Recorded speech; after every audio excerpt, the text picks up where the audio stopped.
صلاة تكتب. أعوذ بالله من الشيطان الرجيم. بسم الله الرحمن الرحيم.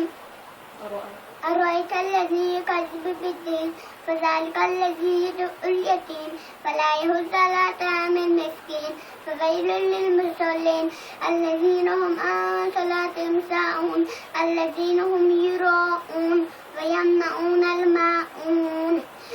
صدق الله العظيم.